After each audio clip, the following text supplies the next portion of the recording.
Ergadi Gama, tu almacén de materiales de construcción y con carpintería propia.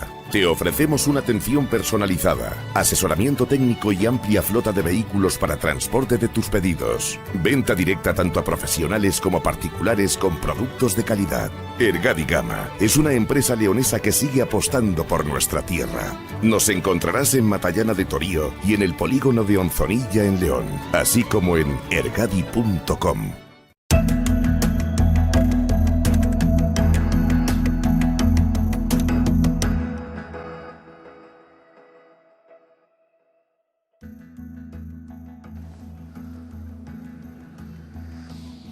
Edificios con historia, nos movemos por la provincia, hablamos de algunos emblemáticos que hemos visto en muchas ocasiones y que tienen su historia, de ahí el nombre. El arquitecto Fernando Valenzuela es el que nos va a explicar pues cuál es el significado, el sentido de la Casa Consistorial de Astorga donde nos encontramos. Gracias por acompañarnos antes de nada. Pues nada, encantado de hacerlo. Bueno, ¿cómo introducimos? Es verdad, primero vamos a empezar por eso. ¿Por dónde introducimos? ¿Cómo hablamos de la historia? ¿Por qué se construye en este punto en concreto un edificio de estas características? Voy a contar primero y muy brevemente por qué elijo este edificio, pudiendo en Astorga hablar de más. Bueno, primero por cuestiones personales, yo trabajé aquí muchísimos años, y por otra parte porque pareciendo un edificio antiguo que no parece que sea la tónica del programa pese a su nombre, es un edificio muy complejo con muchas transformaciones en el que la mitad del mismo de finales del siglo pasado es nueva y es una intervención arquitectónica además de rehabilitación y ampliación francamente estimable por fuera, que se ve fácilmente, y por dentro, que no se ve tan fácilmente pero que merece la pena. Muy bien, ese es el motivo. La pandemia y el ayuntamiento se anima a enseñarlo por dentro, verdaderamente merece la pena el visitar el edificio. Bueno, yo intento contar un poco la historia, que es muy compleja, resumida, la historia arquitectónica. Y tengo preparada una documentación para que, en la medida de lo posible, pongáis como ventana informativa, como hacéis otras veces, y se pueda seguir un poco lo que estoy contando. Lo primero de todo, ¿cómo se gesta este edificio? Este es el espacio representativo, la Plaza Mayor del Poder Municipal. Había otros, el eclesiástico, el del Marqués, que tenían sus propios espacios libres. Pero aquí está el ayuntamiento, que controla los festejos, que por lo visto eran muy importantes, y los mercados. Y el primitivo ayuntamiento siempre estuvo aquí. De hecho, estaba aquí, en esta esquina, inicialmente hacia mediados del siglo XVII, el ayuntamiento tenía aquí dos edificios que utilizaba para reunirse y sobre todo para salir a los balcones a las fiestas, y se planteó la alternativa de o comprar otros dos colindantes, derribarlo todo y hacer un edificio nuevo aquí, y por razones curiosas surgió la posibilidad de adquirir otros dos edificios donde está ahora el ayuntamiento, que eran el extremo de una calle, lo que entonces se llamaba la Rúa Vieja, que llegaba hasta la Plaza Mayor. Afortunadamente, y por razones que no voy a contar, pero muy prolijas, se optó por la segunda opción. Y aunque probablemente el arquitecto, el maestro de obras que tenía encargado este edificio, ya hubiera hecho un edificio para esta parcela, lo transformó con relativa facilidad porque era un tipo que se repite en la provincia de León. Al menos hay 4 edificios muy parecidos, el de León, de la Plaza Mayor, el de Ponferrada y el más pequeñito de Valderas, que responden a un mismo tipo. Digamos, hacer de ese edificio un puente que pasara por encima de la calle resultaba relativamente sencillo. Y efectivamente Manuel de la Lastra, que era un transmerano de Cantabria, una tierra que ha dado muchísimos arquitectos, empezando por Juan de Herrera, el autor del Escorial, y que trabajaba aquí en Astorga con su padre en la catedral, que era el maestro de obras. En aquel momento la catedral está en un proceso constructivo muy intenso, y su padre debía ser muy apreciado porque cuando murió lo enterraron en el claustro, que no parece que esté al alcance de todo el mundo. No a todo el mundo, es verdad. Digamos, Manuel, su hijo, hizo el proyecto, esperaron bastante para empezar a construir y finalmente pues edificó lo que vemos detrás. Él murió relativamente pronto, antes de que acabara, probablemente no dirigiera la totalidad de las obras, y edificó lo que vemos ahí atrás, pero sin chapiteles, sin balcones, sin espadaña y sin reloj, sin maragatos. Es decir, sin los elementos un poco más ornamentales, por decirlo de alguna forma, la estructura básica, para que nos entiendan. No, el tipo era este. Lo que pasa es que probablemente los regidores, el regimiento, ahora como se llamaba entonces al ayuntamiento, echaron en falta otras cosas. Los relojes públicos, que eran muy importantes, los balcones, que no es que lo fueran en Astorga, en León hicieron un edificio balcón en la Plaza Mayor, precisamente para ver espectáculos, para ver y ser visto, ser observado en su dignidad. Y echaron de menos los chapiteles en la medida en que son un elemento que permite diferenciar al edificio muy de lejos, en el caserío. Bueno, pues entre 1710, por poner una fecha redonda, que se habría terminado el primitivo edificio sin cubierta, y 1750, periodos todos muy dilatados, porque esta obra se empieza a construir en 1863-64, van colocando primero la espadaña, las dos, luego el balcón, que merece la pena, es un balcón muy bonito, una herrería de mucha calidad, la espadaña, que es objeto de, que transforma por completo el edificio y que tiene unas dimensiones enormes, es tan alta la espadaña como el cuerpo principal del edificio, y finalmente el reloj y los maragatos, que culminan en 1750 y que en 1800 tienen que cambiar ambas cosas porque por lo visto funcionaban muy mal. Es un edificio barroco del primer barroco, no del barroco churrigueresco, no es tan recargado ni mucho menos, y responde a un tipo, y al margen de las cuestiones estilísticas que están más al alcance de todo el mundo, un arquitecto del Ministerio de Cultura en 1973, Ramiro Moya, hermano de Luis Moya, el autor de la Universidad Laboral de Gijón y la de Salamanca, el otro día Cilu en el edificio de Correos, de Zamora, mencionaba como de su pueblo ese edificio. Pues este hombre hace un proyecto de restauración para el Ministerio y hace un proyecto bastante cuidadoso y, entre otras cosas, hace un análisis formal de proporciones de la fachada que nos permite tener una idea, teniendo en cuenta que la base, digamos, en la parte baja mide unos 19 metros, un poquito más. El cuerpo principal son dos cuadrados adyacentes, es decir, 19 y 9,5 de altura. Superponiendo un cuadrado se ve en el esquema, mejor que contado. En el centro deja el espacio para las torres, que es un cuarto de la longitud en planta, y las torres por definición son igual de altas que anchas. Finalmente son patrones, claro, la gente no diseñaba a partir de la nada, había tipos y había proporciones establecidas. Los chapiteles tenían una dimensión, hasta la bola, no la cruz, hasta la bola eran 10,5 el ancho de la torre que cubrían. Y finalmente, cuando se puso la espadaña, bastante después y en un proceso distinto, no sé si la casualidad o fue intencionado, probablemente sea más bien casual, de que la espadaña tiene exactamente la altura que le marca el cuadrado central, vuelve a tener los mismos 9,5 metros, la mitad de 19, que tiene la altura del cuerpo principal. La espadaña es descomunal. Y de hecho, si no fuera por la caseta del reloj que tiene detrás y algunos otros artilugios en plan contrafuerte, estaría movida. De hecho, está un poco vencida hacia atrás. Ah, sí, pero no tiene problema. Desde aquí es muy tranquilizadora. Desde atrás no tanto, pero bueno, está perfectamente sujeta. Venga, la primera imagen histórica fiable que tenemos del edificio data de 1850. Es un grabado de Parcerisa, un catalán que dibujaba todo lo que se movía y pretendía vivir de eso. Con lo cual promovió en fascículos una cosa que se llama Recuerdos y Bellezas de España, de la cual León está junto con Asturias y León, en una edición conocida, pues hay tan facsímil a menudo, en el que dibuja de Astorga el ayuntamiento y las ruinas del castillo de los marqueses, una cosa que ha desaparecido por completo, solo esas dos cosas.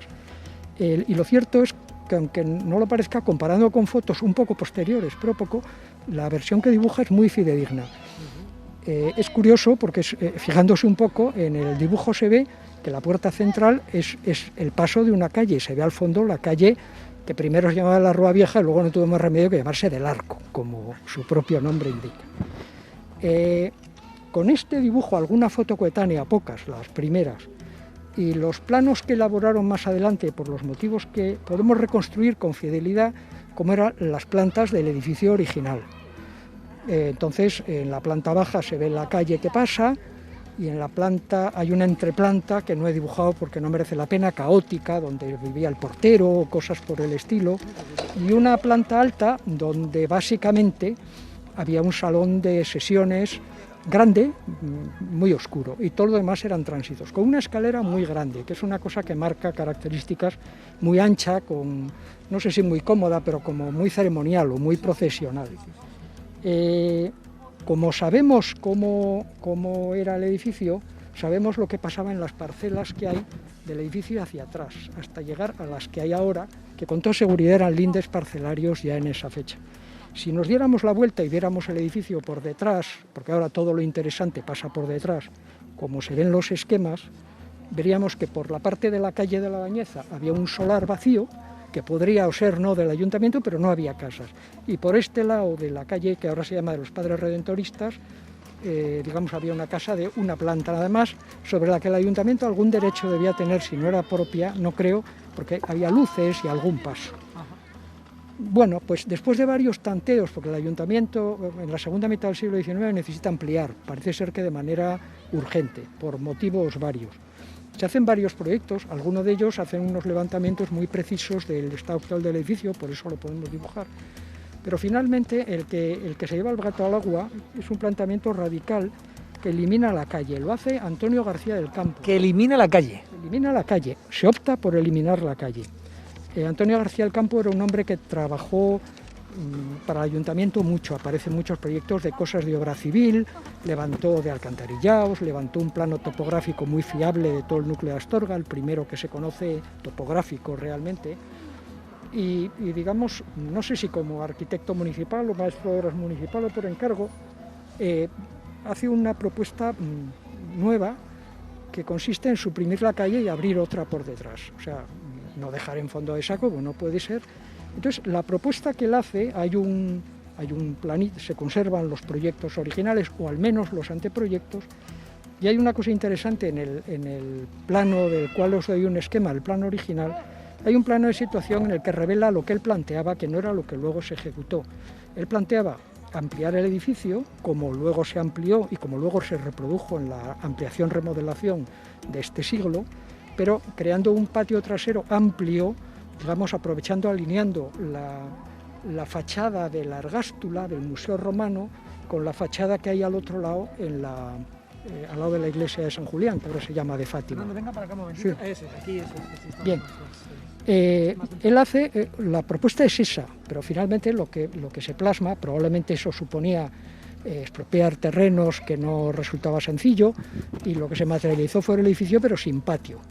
Entonces él conservó prácticamente todo lo que había, menos el muro de cierre de la parte posterior del salón de plenos, que lo reconstruye en su mismo sitio y plantea un esquema que se reproduce actualmente en sus alineaciones, no en su forma, pero sí en sus alineaciones. El edificio que él proyecta abajo era bastante caótico, mantiene todos los usos de las entreplantas, pero centra sus esfuerzos en dos cosas. En cambiar la escalera que había, que era muy amplia, la cambia por una escalera imperial, os explicó el otro día Pepe Álvarez de Guerra lo que era una escalera imperial, muy aparatosa y muy ceremonial, probablemente para bodas quedaría perfecta, suponiendo que hubiera bodas, pero digamos, desde el punto de vista funcional, no de la distribución del edificio, no era muy apropiada, aun cuando mantuviera la posición que tenía la antigua. En eso y en el salón de plenos. Todos los esfuerzos se concentraron en esos dos elementos, de los cuales el salón de plenos se conserva en gran medida. Y es del que hay fotos. De la escalera seguro que las hay, pero yo no las tenemos, pero bueno, no pasa nada. Casi hasta me alegro de no haberlo hecho. Eso me lo tienes que explicar en algún momento. No sé si con la la cámara o no. No hay problema. De acuerdo, entonces la imagen que adquirió el edificio, que se ejecutó en torno a 1900, con lentitud, pero no tanta. Sí. El salón de plenos tardó más, porque era una labor de artesanía, pero acabó manifestándose. Lo podemos ver en un par de fotos que os enseño, una foto aérea, que se ve justo la parte de atrás, el follón de cubiertas que tenía, cómo interferían con los torreones de manera muy complicada, y en una esquina, con lo cual, la verdad es que el edificio por dentro, algunos elementos tenían más gracia. Por fuera, o se ha quedado muy desactualizado, nunca fue demasiado apreciado. De hecho, por ejemplo, Gómez Moreno, en el catálogo monumental, que habla de este edificio, pues es muy educado, habla bien de la parte de delante, no todo el mundo habla bien de la parte de delante, pero la parte de atrás se reserva su opinión y el salón de plenos no lo vio y no se pronuncia en absoluto. Tengo unas fotos del salón de plenos que podéis haceros una idea de lo ornamentado, vamos a decirlo así, que era. Y llegamos a 1980-85. Ya siglo pasado, finales, donde ya sí, lo de 1900 al 85, donde la corporación de entonces ya era una corporación democrática, formaba parte de Juanjo Perandones de ella, que nos acaba de abrir. Se plantea la necesidad de acometer una reparación de envergadura, porque el edificio estaba muy deteriorado, ya lo advertía Moya en el proyecto del 73, y probablemente de habilitarlo porque desde el punto de vista funcional, con los servicios administrativos crecientes, aquello cada vez funcionaba peor.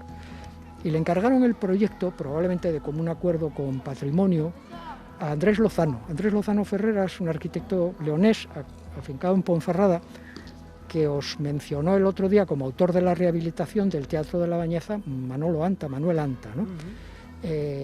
Ha hecho mucha obra. Andrés es un arquitecto muy reconocido, ha hecho el Teatro Vergindum de Ponferrada y, digamos, en León hizo la adaptación de Pallarés para la Diputación y luego para Museo de León.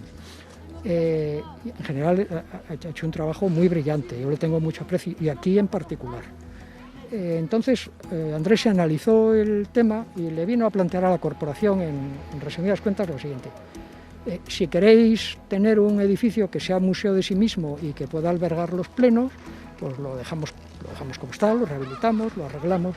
Si queréis tener un edificio que sirva para mantener los servicios administrativos que presta un ayuntamiento, en vez de que la gente tenga que irse a otro sitio, a todo menos a los plenos, tenemos que hacer una remodelación muy importante.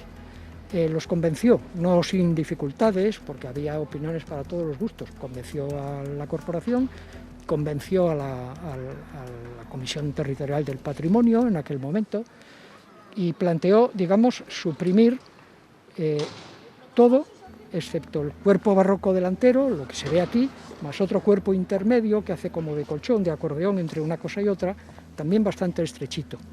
En principio, la corporación aceptó el planteamiento con la condición de que mantuviera el salón de plenos, y esa era la intención, conservar la caja. Luego en obra no fue posible al 100%, porque al excavar un sótano que no había en la parte de atrás, bueno, pues las fábricas antiguas, que algunas muy antiguas y muy deterioradas, parte se vinieron abajo y parte del salón de plenos hubo que, lo que es la caja, porque por supuesto el interior se había desmontado, hubo que reconstruirlo. Entonces, con esa salvedad, eso se mantuvo, y a lo mejor, digamos, podéis sacar imágenes del interior. De hecho, te voy a proponer una cosa, Fernando. Que pasemos dentro, que nos hace... Sí, no, pero acabamos con esa presentación y luego ya desde dentro continuamos con la presentación. Sí. Desde dentro. Salvo eso, que se mantuvo, y por supuesto la parte delantera, el resto se alteró muchísimo para mejor. Es decir, mejoró espacialmente mucho el edificio, haciendo varias cosas. Crear un sótano que no había, levantando por la parte de atrás una planta más, que además de la satisfacción que le produjo a la corporación tener más metros cuadrados útiles, resolvió muy hábilmente un problema de cubiertas brutal, desvinculando la cubierta de las afecciones de las torres, y eliminó gran parte de las entreplantas y de los usos que tenía, de manera que las plantas bajas de usos administrativos son espectaculares, y aún así todo creó entreplantas donde se podía, que es en la zona, digamos, donde el desnivel cae más bajo, que es en la zona de la calle La Bañeza. Fernando, ahora sí, vamos dentro y seguimos hablando del edificio consistorial en Astorga, con mucha historia, ya podéis ver, y además muy bien preparado por nuestro invitado.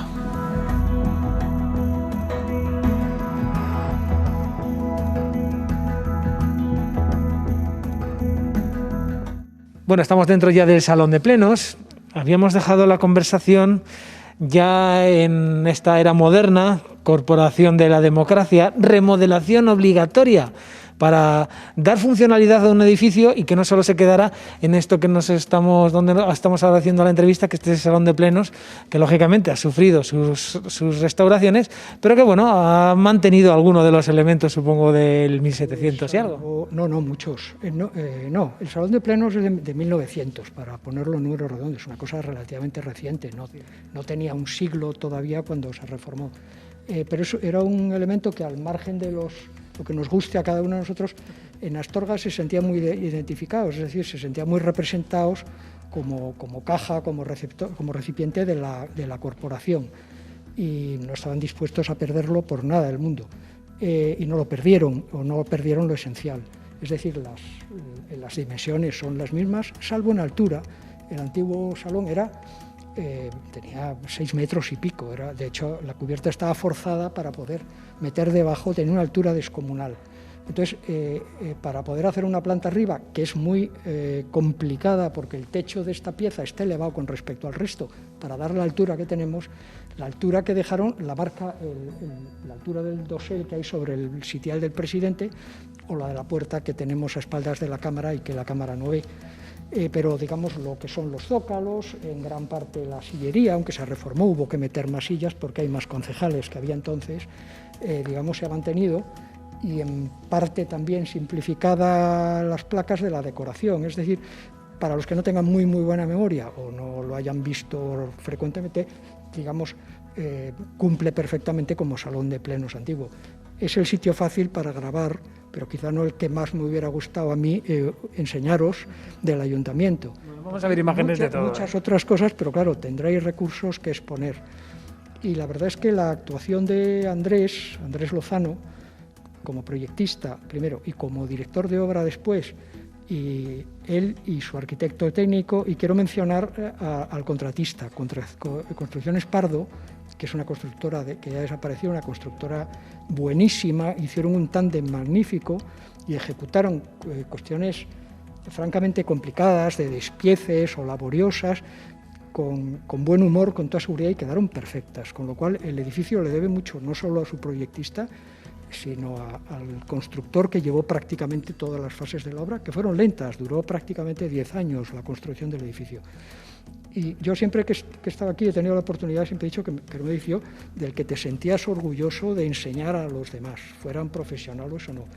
Y digamos, estancias como la altura de la planta baja, en una parte de la cual hay una entreplanta con ventanas que se comunican, esta propia planta noble, con unos despachos del alcalde a ese lado y del secretario al otro lado, francamente buenos, entre otras cosas porque hubo la suerte de que la primera fase del amueblamiento, el amueblamiento más representativo, lo hizo también Andrés por encargo de la corporación, con lo cual, pues digamos, no todo, pero una gran parte, sobre todo las partes más representativas del edificio, tienen, hombre, claro, el edificio es un edificio que ya tiene 25 años, por lo menos. A veces no lo parece, pero claro, son un montón de años para una fase nueva, quiere decir. La fase nueva, claro, se inauguró en torno al 95. Bueno, tienen un aspecto muy bueno, pese a que los empleados públicos y sus manías somos muy puñeteros y llenamos todo de papeles y, en fin, quiero decir que se desfiguran las cosas, pero sigue teniendo un aspecto, sobre todo el despacho institucional del alcalde, un sitio donde merece la pena recibir a quien se ponga. Y la planta de arriba, la planta bajo cubierta, que es una novedad del proyecto, bueno, y el sótano, pues el sótano así para la gente en general tiene menos interés, aunque hay un archivo magnífico. Espacialmente es muy interesante, os decía antes que resolvió el problema del encuentro de las cubiertas con las torres, que antes era desastroso.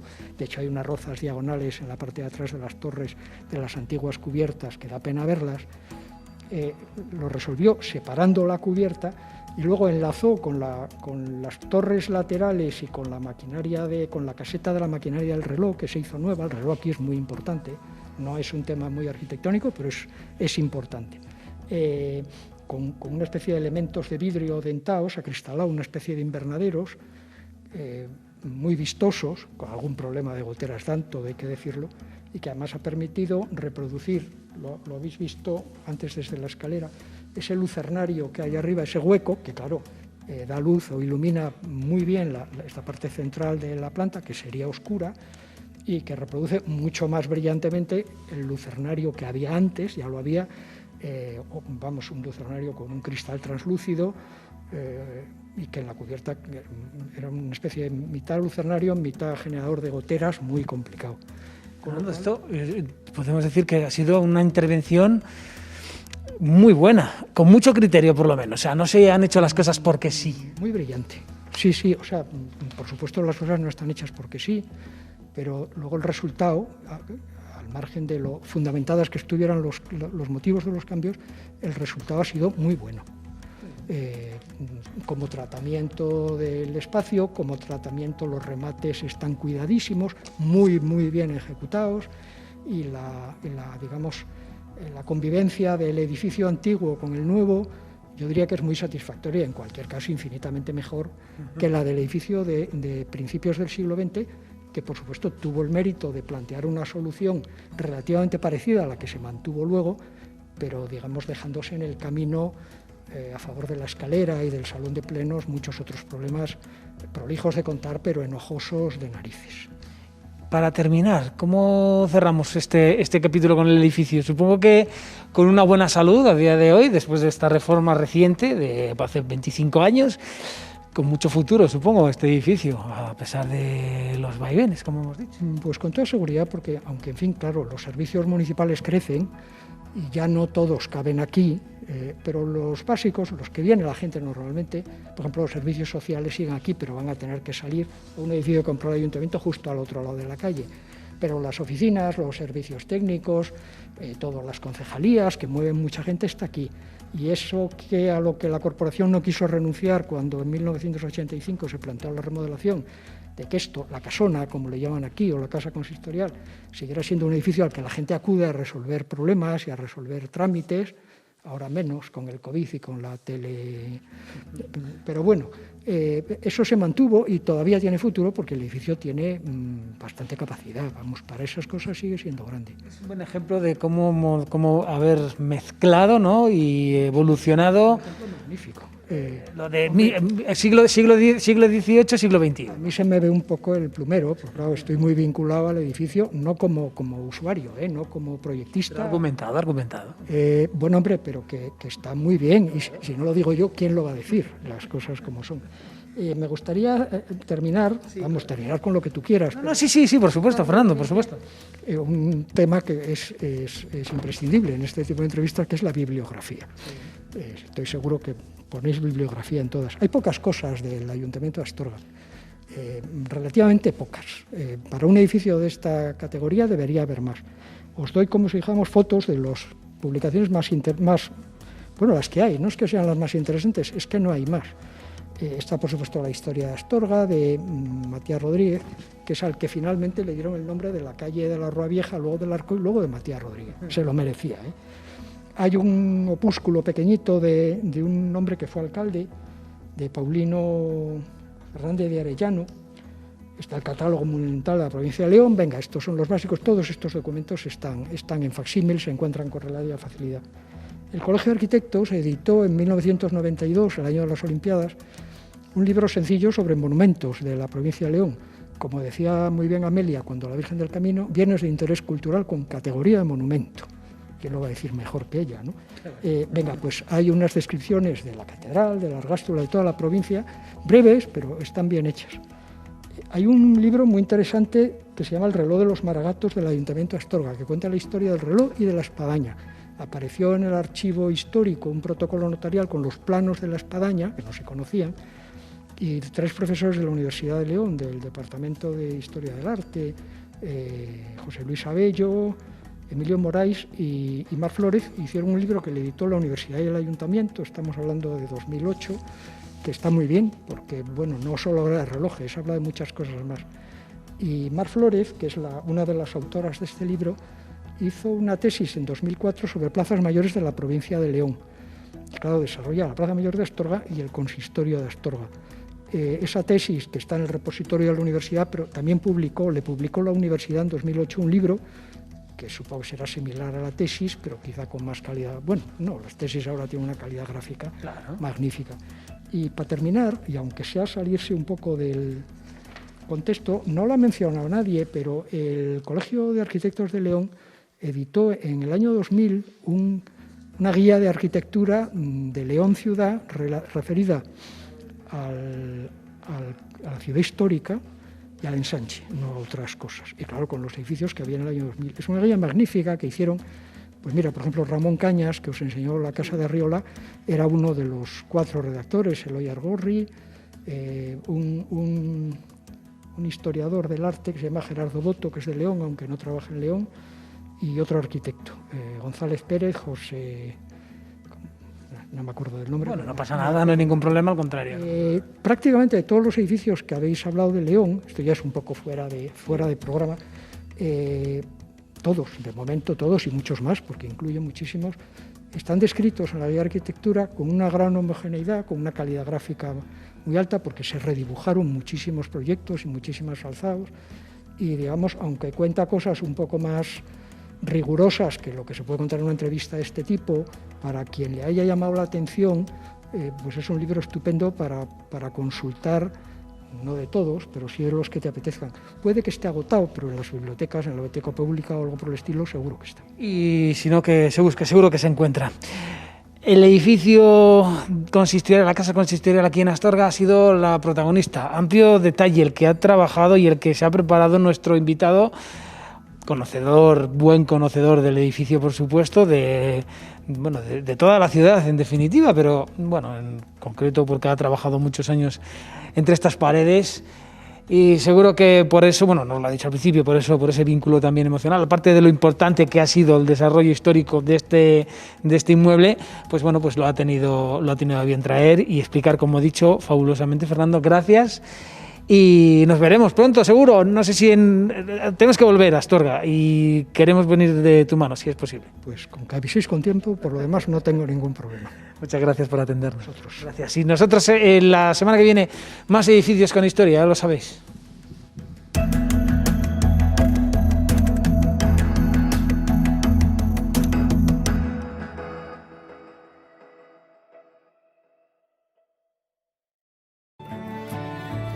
Ergadi Gama, tu almacén de materiales de construcción y con carpintería propia. Te ofrecemos una atención personalizada, asesoramiento técnico y amplia flota de vehículos para transporte de tus pedidos. Venta directa tanto a profesionales como a particulares con productos de calidad. Ergadi Gama es una empresa leonesa que sigue apostando por nuestra tierra. Nos encontrarás en Matallana de Torío y en el polígono de Onzonilla en León, así como en ergadi.com.